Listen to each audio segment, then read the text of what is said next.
Hello बच्चों, कैसे हो आप लोग? बढ़िया।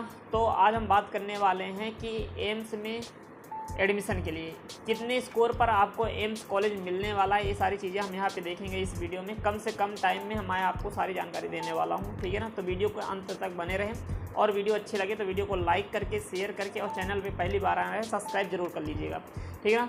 तो बच्चों, इसमें क्या है कि एम्स डिलही, मैं सबसे बात पहले करता हूँ एम्स डिलही की। अगर एम्स डिलही में आपको एडमिशन चाहिए तो आपके पास 700 प्लस स्कोर होने चाहिए, तब आपके पास एम्स डिलही आपको मिल सकता है, ठीक है ना। अभी ये भी मैं 100% नहीं बोलूँगा, लेकिन मिल सकता है। अगर आपका स्कोर 700 प्लस है तब अपने आप को आप सेफ समझ सकते हैं।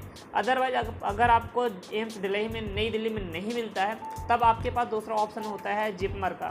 तो आप काउंसलिंग में जिपमर का भी ऑप्शन आप रहेगा, आप उसमें अप्लाई कर सकते हैं, ठीक है ना। पहला ऑप्शन आप रखिएगा एम्स दिल्ली, अगर आपका स्कोर 700 प्लस है। अदरवाइज फिर आप रखिएगा जिपमर का दूसरा ऑप्शन एम्स का, ठीक है ना। इन दोनों कॉलेजों में आपको मिल सकता है अगर आपका स्कोर 700 प्लस है, ठीक है ना। वहीं पे मैं बता दूं 2023 में टोटल जो नई दिल्ली में एम्स थे, एम्स नई दिल्ली में जो कुल सीटें थी 132 सीटें थी, ठीक है ना।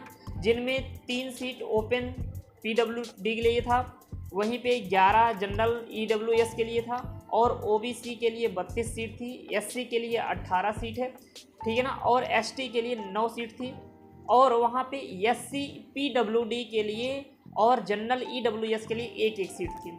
और वहीं पे अगर मैं बात कर लूँ OBC PWD के लिए वहाँ पे 2 सीटें थी, ठीक है ना। ये जो 132 सीटें थी नई दिल्ली 2023 में, ये टोटल यही सीटें थी, यानी कि 3 किसके लिए थी? PWD के लिए थी, ओपन PWD के लिए थी। 11 कितने थे? जनरल EWS के लिए थी। OBC के लिए 32 था और SC के लिए 18 था और ST के लिए 9 था। और वहीं पे SC PWD और जनरल EWS के लिए एक सीट है और OBC PW के लिए 2 सीट है, ठीक है ना।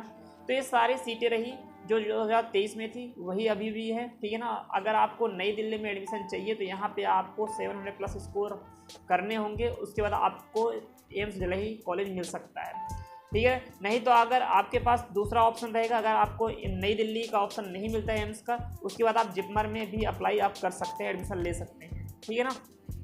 तो इसलिए सबसे पहले बच्चों की चॉइस रहती है कि वो एम्स नई दिल्ली चूज करते हैं। आप जब काउंसलिंग कराइएगा तो आपको वहाँ पे ऑप्शन मिलेगा, तो सबसे पहले आप वहाँ पे एम्स नई दिल्ली के लिए ऑप्शन फिल करेंगे, उसके बाद आप दूसरे के लिए जिपमर का ऑप्शन रहेगा आपके पास, ठीक है ना। अगर आपका स्कोर 700 प्लस है, क्योंकि आपको पता है कि बच्चों इस बार 67 बच्चे क्वालिफाइड किए हैं जो 720 में 720 लाए हैं, ठीक है ना।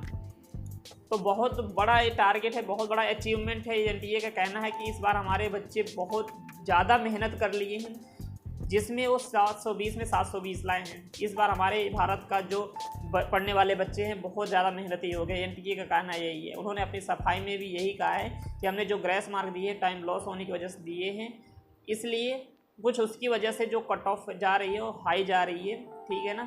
NTA ने इस चीज़ को अपनी नोटिस में बताया। बाकी मैं साइड में लगा दिया हूँ, आप वहाँ पे देख सकते हैं, सारी चीज़ें पढ़ सकते हैं NTA ने क्या क्या एक्सेप्ट किया है, वो सारी चीज़ें वहाँ पे है, ठीक है। तो इसलिए हम वीडियो को ज़्यादा लंबा नहीं बनाते हैं। अगर आपको जो समझ में आया है, अगर नहीं समझ में आया, अगर आपको कुछ भी ऐसा जो मैंने बताया कॉलेज के बारे में अगर नहीं समझ में आया, तो आप कमेंट करके हमसे पूछ सकते हैं, मैं आपको वहाँ पे समझाने की कोशिश करूँगा।